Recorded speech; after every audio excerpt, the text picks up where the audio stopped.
श्री परमहंस दयाल महाराज की घट घट वासी। अभी से प्रैक्टिस कर लो।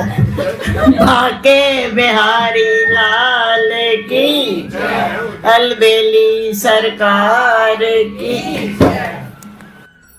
इष्ट देव भगवान की परम प्रिय आत्माओं, आप सब आए। आपका तो आना फर्ज था। राजस्थान से लोग आए, ये बैठे हैं बांदीकुई से, और ये बच्चे लोग यहीं पे रहते हैं। और ये भी आसपास से नहीं है, सबसे घर इन्हीं का पास में है, केवल पालम ही तो है।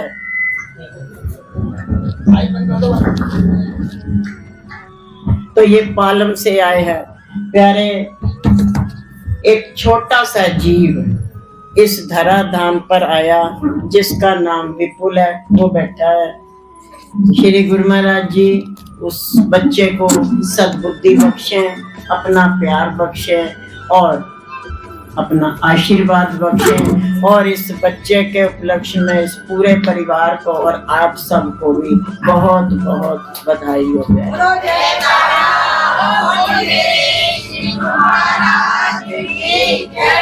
बोल सांचे दरबार की करे।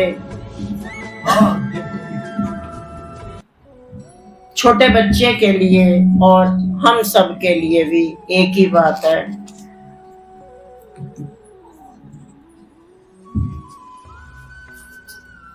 क्या बड़ों की बात माननी चाहिए, है? माननी चाहिए। और अगर बड़े कुछ कहें तो उसको सुनना चाहिए या नहीं? बिल्कुल सुनना चाहिए। अच्छा, धन्यवाद कि आपने अच्छा एक तो जवाब बढ़िया दिया। प्यारे, हम सब की लाइफ में कभी ना कभी, कहीं ना कहीं, कोई ना कोई बड़ा जरूर रहा होगा। और जो अपने से बड़ों की आज्ञा के अंदर रहते हैं और अपने गुरुजनों की, माता पिता की, बड़ों की, जिसकी भी, जो भी जिसके हैं बड़े, अगर वो उनकी आज्ञा में रहते हैं और उनका अदब करते हैं तो प्यारे उनका जीवन निष्कलंक रहता है और उनके जीवन में कभी भी कोई झंझट नहीं आता। आता है, ये बात नहीं है, कर्मों के हिसाब से आता है, लेकिन आराम से निकल जाता। एक बात याद आ गई। एक बार एक राजा के राज में एक बहुत बड़ा पीपल का पेड़ था और वो पेड़ पे बहुत से बंदर रहते थे।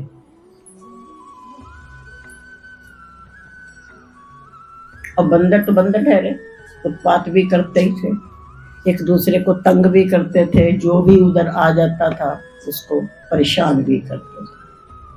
और वो जो पेड़ था राजमहल से ज्यादा दूर भी नहीं था। जो भी उधर से निकलता वहां पे खुराफात करते थे और तंग भी बहुत करते थे। और भी बहुत पेड़ थे, पीपल का भी था, फलों का भी था, कई प्रकार के। एक बार की बात है,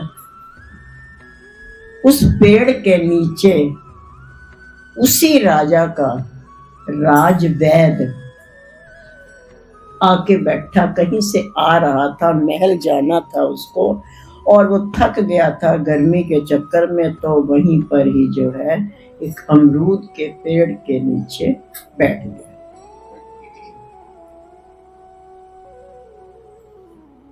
बंदर तो बंदर ठहरे, उनको कुछ नहीं सूझा। उन्होंने एक सड़ा हुआ फल उसके सिर पे मारा भी जोर से, तो चोट भी लग गई।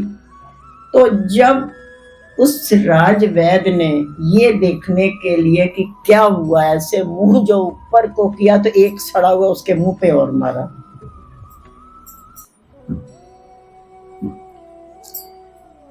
उसने चेतावनी दी, ये जो तुमने आज मेरे साथ किया है ना, इसका खामियाजा तुमको भुगतना पड़ेगा।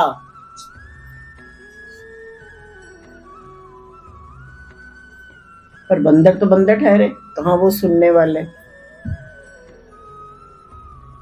उन्होंने क्या किया, जाके जब वो चला गया वैद, तो बीच में उन्होंने अपने सरदार से बात की।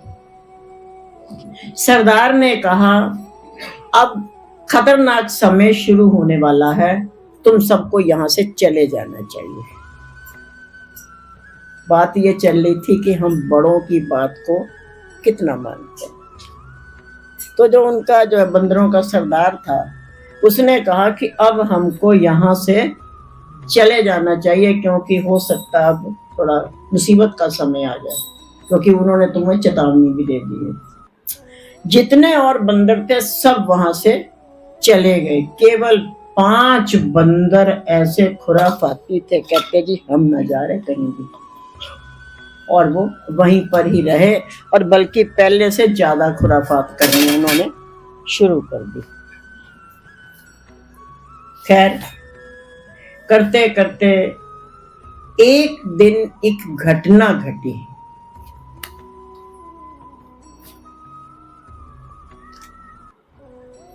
जो वहां पे राजा की दासी थी, उसने कुछ बनाना था, और वो बनाने के लिए उसने चावल धोए और उन्हें सूखने के लिए डाले, इसमें थे या जो भी करना था।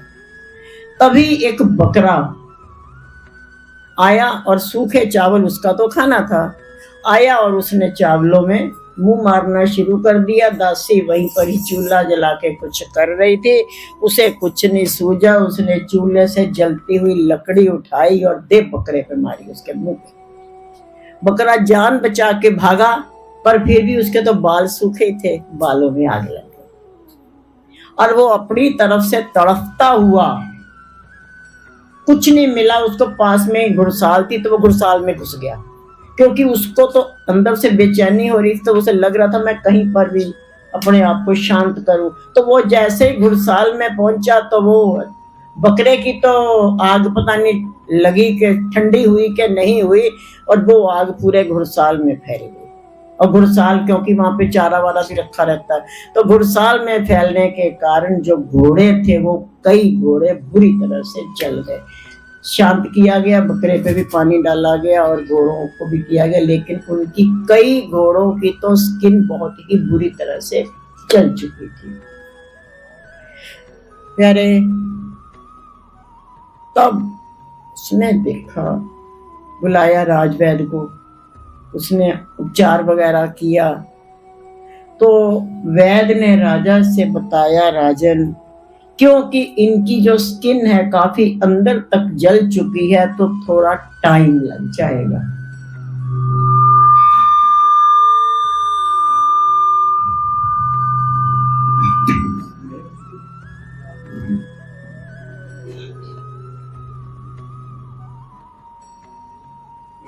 तो वैद्य ने कहा कि देखो, मैं कुछ नहीं कह सकता, इनमें टाइम तो लगेगा, लेकिन राजा ने कहा कोई तो ऐसा उपचार होगा ना जिससे ये थोड़ा जल्दी काम हो जाए। तो वैद्य ने अपनी वो पत्री वत्री सी जो है इनकी जो कि बुक होती है, उसको खोला और खोल के देखा, बोला महाराज एक उपाय है। जो घोड़े ज्यादा बुरी तरह से जल चुके हैं, अगर उनके स्किन पे बंदरों की खाल लगा दी जाए तो ये जल्दी रिकवरी हो जाएगी। बस फिर क्या था, वही 5 पकड़ में आ गए, पकड़ा गया, उन्हें मारा गया, और उनकी स्किन को लेके काट पीट के जो है घोड़ों पे लगाया गया। घोड़े जल्दी ठीक तो हो गए, लेकिन वो बंदर शहीद हो गए।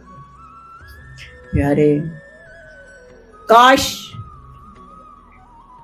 बड़ों की बात को मान लिया होता। ये बात पता नहीं सच है या झूठ है, मुझे नहीं पता, लेकिन ये घटना हम सब के साथ घट रही। वो जो किला है, ये हमारा शरीर है,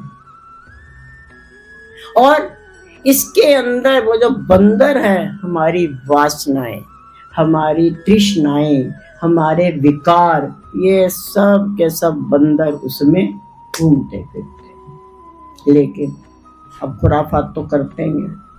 उसके बाद जब अब हमारे अंदर जब ईर्ष्या जाग गई, तो ईर्ष्या जब मेरे अंदर इतनी जाग गई, तो हम ये नहीं सोचेंगे कि आलू भाई के साथ कुछ करना कि नहीं करना, बस हम अपनी दिखा देंगे नफरत इसको। विकारी बंदा सुनता है, ऐसे ही वो बंदर भी विकारी से भरे पड़े थे। उन्होंने सुनी अब तब राजवैद्य के ऊपर कर दिया था, और उसने चेतावनी भी दी, पर उन्होंने अपने सरदार की बात को नहीं माना। हमारा भी जो सरदार है, कौन? आत्मा, वो उन बंदरों से कहती है कि निकल लो अब यहाँ से, क्योंकि सतगुरु का डंडा चलने वाला है, वो संभाल लेंगे आकर के। लेकिन जो कुछ एक हमारे विकार ऐसे हैं, काम, क्रोध, लोभ, मोह, ईर्ष्या, तृष्णा, ये तो काबू ही नहीं आएंगे। कहते हैं हाँ देख लेंगे होता है ना, ये कहाँ काबू आता है जल्दी से। लेकिन फिर जब कुछ भी होता है, तो फिर जब उनका चाबुक पड़ता है किसी भी तरह से, हमारे कर्मों को लेकर के या किसी भी तरीके से हमको जब वो चाबुक पड़ते हैं, और स्किन हमारी भी जब कटती है यमराज की मार के द्वारा। यमराज को तो किसने देखा? जिसने देखा वो दोबारा बताने तो आया नहीं है। हाँ, आपस में ही बहुत चलता रहता है, उसने उसको मार दिया, उसने, अब आजकल तो कलयुग में और बुरा हाल हो रखा है, और आगे आगे और बुरा हाल होने वाला है। यमराज को तो किसी ने देखा नहीं, जिसने देखा वो फिर चला ही गया। लेकिन ये आपस में क्या, एक दूसरे के साथ जो है कैसा चल रहा है, बिल्कुल। हमारे वहां पे 10th में आप लोगों के भी इसमें चलता होगा, एक नावल सा चलता है, एग्जाम होता है बकायदा उसका। तो हमारे पंजाबी के सिलेबस में था चिट्टा लहू, अर्थात सफेद खून। हमने जब पहली बार आया कि नावल, तो मेरे को बड़ी अजीब सी बात हुई कि अब हम स्कूल में नावल पढ़ेंगे, क्योंकि हमारा सिलेबस ही कुछ अलग से था। तो थोड़ा थोड़ा दिन बटे होते थे, आज ऐसे वाला चलेगा, ग्रामर चलेगा, तो आज कविता वाला चलेगा, तो आगे दिन बटे होते, सबको पता ही है। तो हमको वो बड़ा अजीब सा लगता था। लेकिन जो पढ़ने में और सुनने में आया, एक छोटी सी बच्ची के साथ इतना ज्यादा पूरे संसार ने दिखा दिया कि कितना टोटल सबका खून सफेद हुआ। किसी को किसी से कोई ममता नहीं, किसी को किसी के साथ कोई प्यार नहीं। और अगर हम कमल भाई को प्यार कर रहे हैं तो जरूर मेरा कोई स्वार्थ छिपा हुआ है, अदरवाइज नहीं। अगर हम किसी से प्यार कर रहे हैं, मेरा ऐसा नहीं है, हम एक नॉर्मल बात बता रहे हैं कि अगर हमारा किसी के साथ प्यार कर रहा है या कोई हमारे साथ प्यार कर रहा है, उसके पीछे 100% स्वार्थ छिपा हुआ है। बिना स्वार्थ के हमारा माँ एक बच्चे को जन्म देती है और उसके बाद में लग जाती है उसके लाड प्यार में, मन में एक स्वार्थ छिपा रहता है। कल को ये बच्चा बड़ा होके हमारा नाम रोशन होता है। छोटेपन पे नहीं होता, धीरे धीरे धीरे धीरे ये बात जब वो पढ़ने लिखने लगता है तो ये बात दिल के अंदर आने लगती। तो बिना स्वार्थ के कोई भी किसी को प्यार नहीं करता। उस किताब को तो उसके बाद तो फिर हम लोग बेच देते थे, आधे मूल्य पे खरीदते थे, आधे मूल्य पे बेच देते थे। भाई हालत ऐसे ही थी।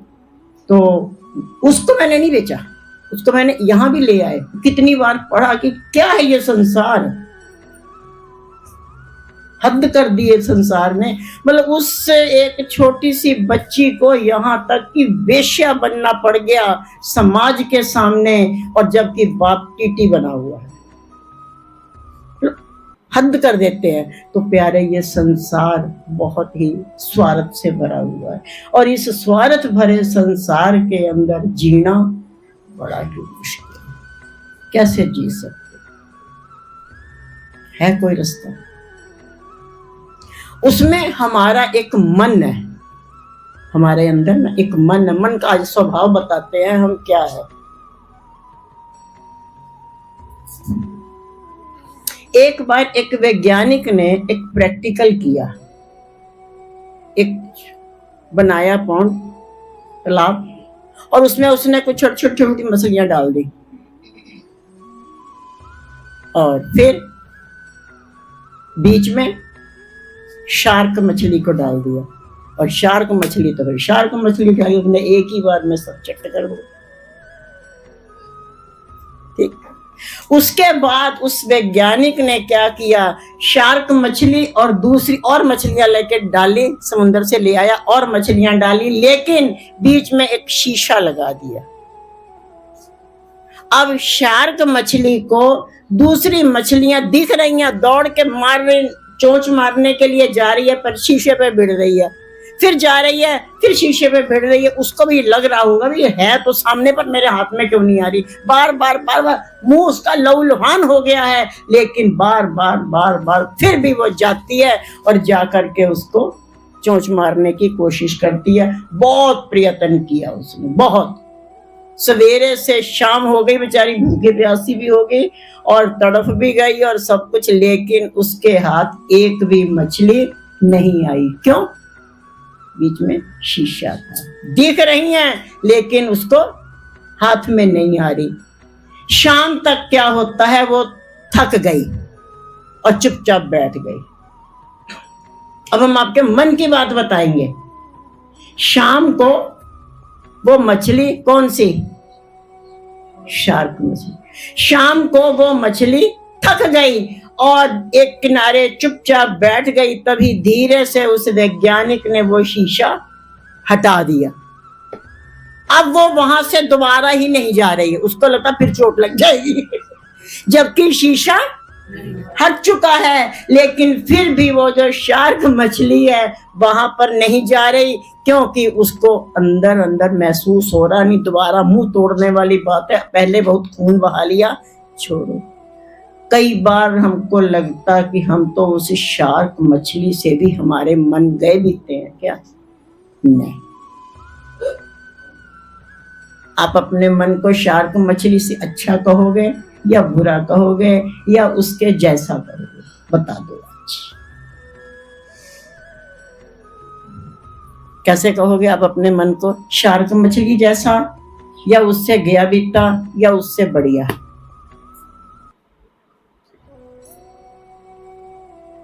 कुछ तो बोल दो, इतने लोग बैठे हो। जमाना बीत गया सत्संग अटसंग सुनते हुए। बढ़िया तो का है, किस खुशी में? क्योंकि बार बार मुंह तोड़ के फिर जाता है और कोई?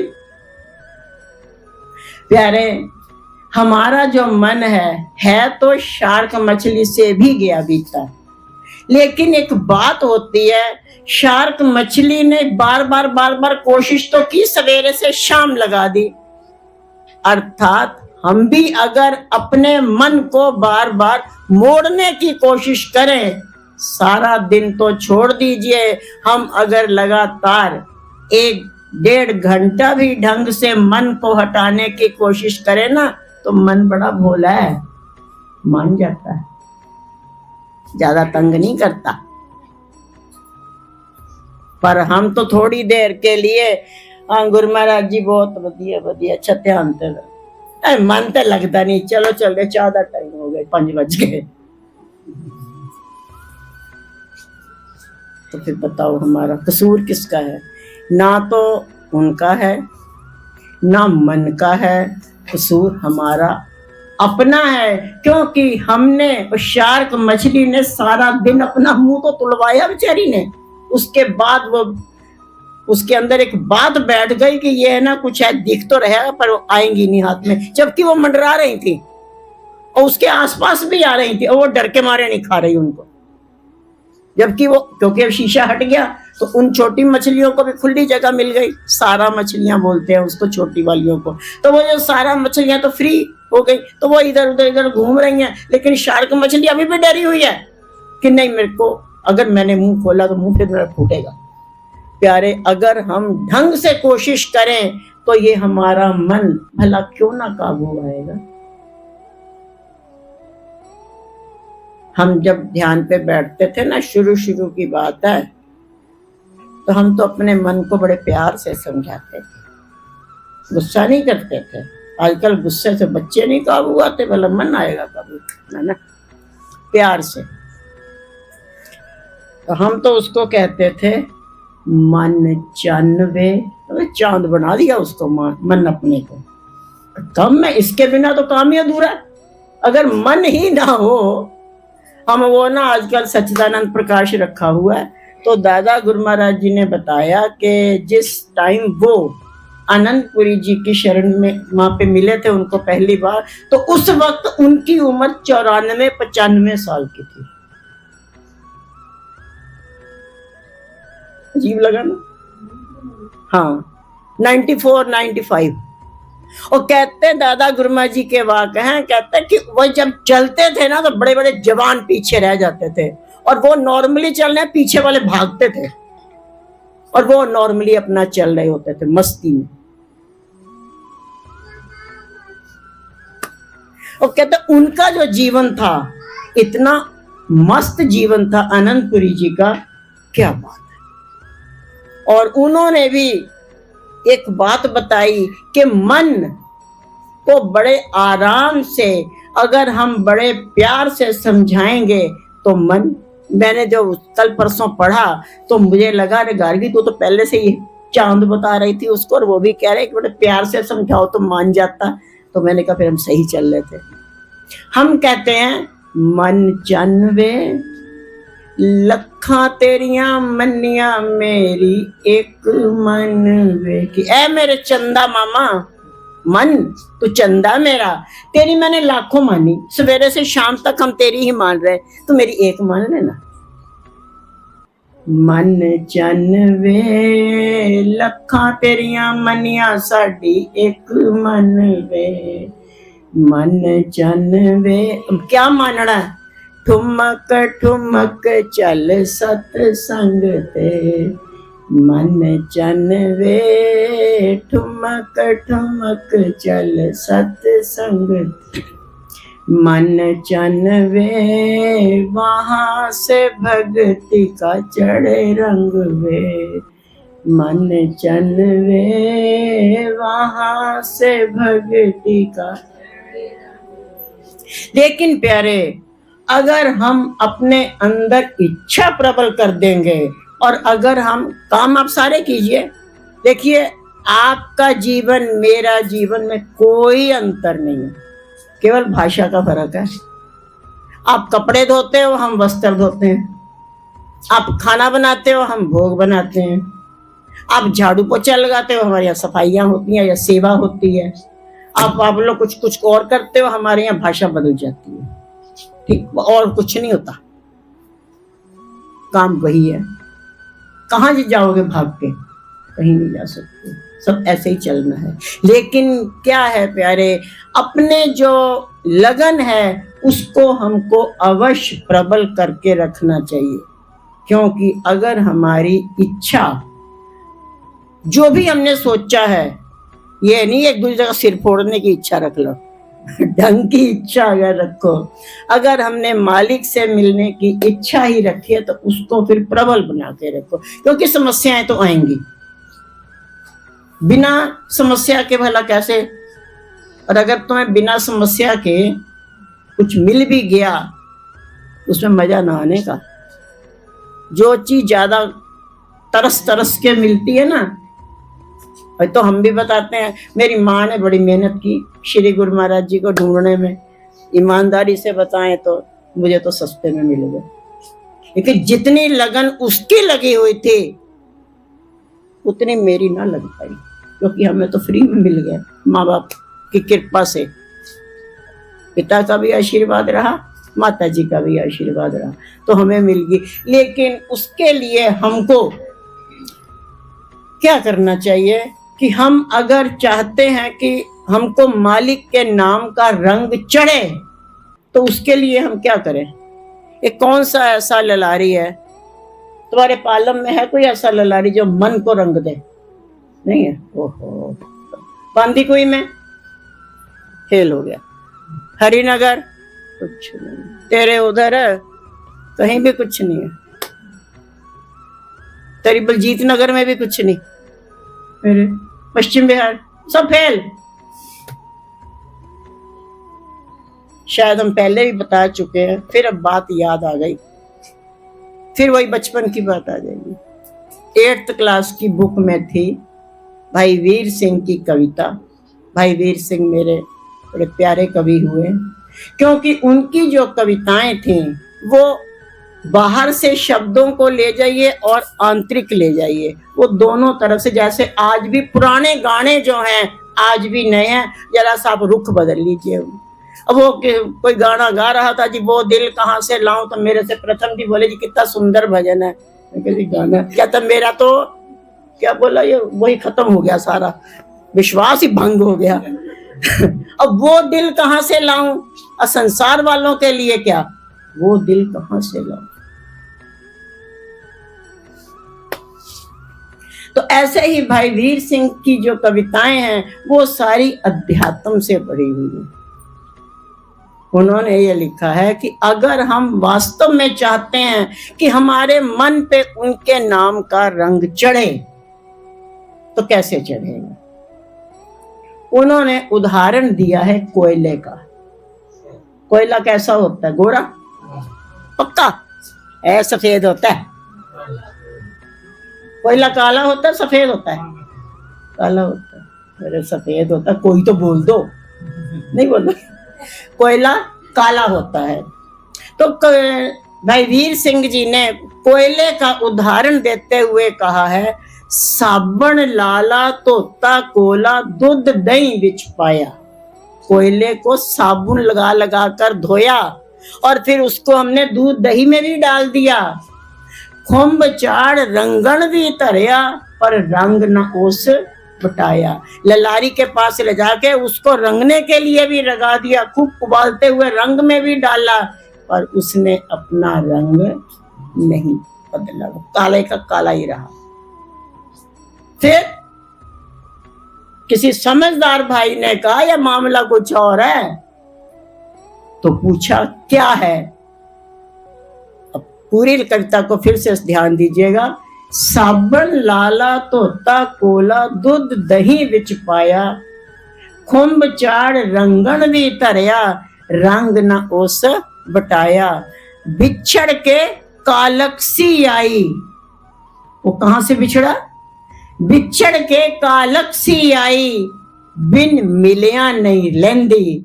ते अंग अग दे लाके देखो फिर चढ़दा रूप। कहते कि वो जो कालस उसको आई है वो अपना मालिक, उसका मालिक आ गए। कहते बिछड़ के कालकसी आई बिन मिलिया नहीं लेंदी। अब अंग अग दे लाके देखो, पर कुछ नहीं करने की लोड़, लाल सुर्ख हो जाएगा।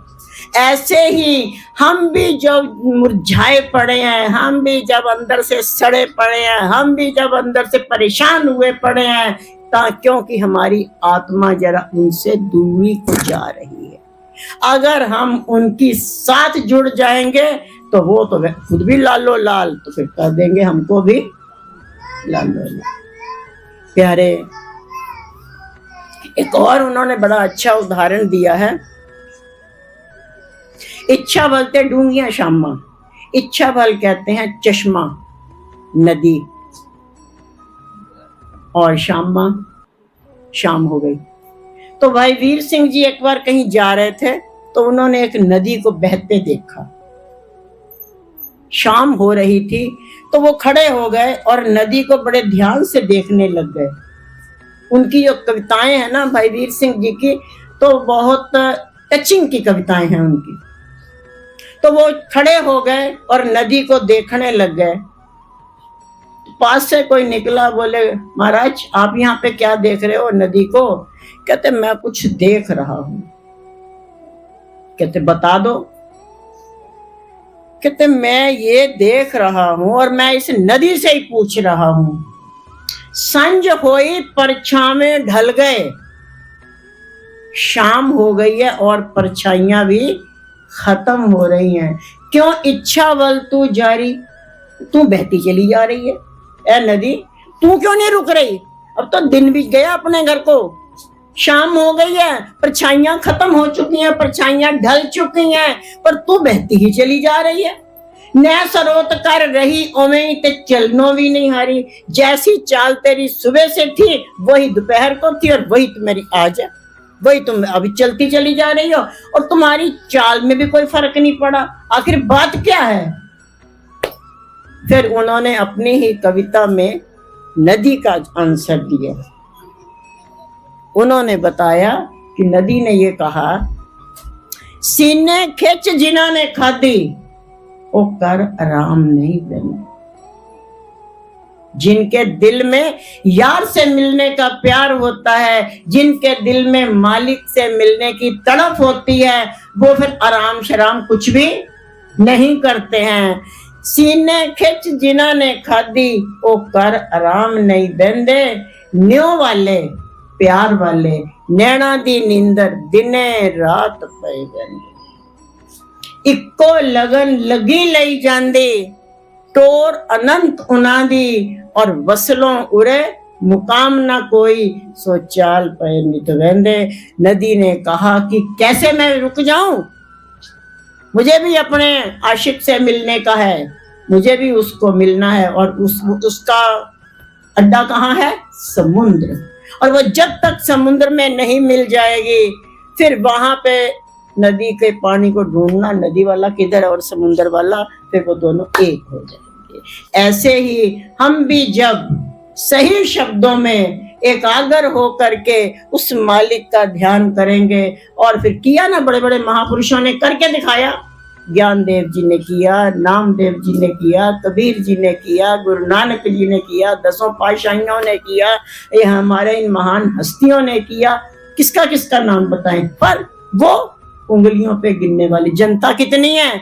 लेकिन जिन्होंने सही शब्दों में मालिक से इश्क किया वो फिर वो अपनी।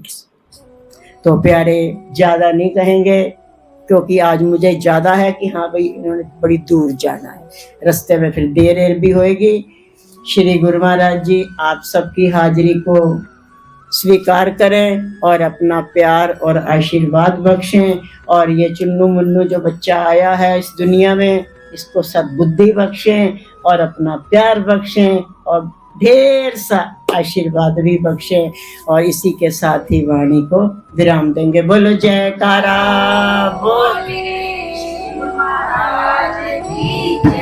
बोल साचे दरबार की। श्री नंगली निवासी भगवान की। दयालु परमहंस दयाल महाराज। देखो इतनी जोर से बोलोगे तो कान फटेगा, थोड़ा प्लीज थोड़ा धीरे बोलो। बांके बिहारी लाल की जय। अलबेली सरकार की जय। घट घट वासी भगवान की जय। सियावर रामचंद्र की जय। पवन सुत हनुमान की जय। उमापति महादेव की बोल मेरे श्री गुरु महाराज की।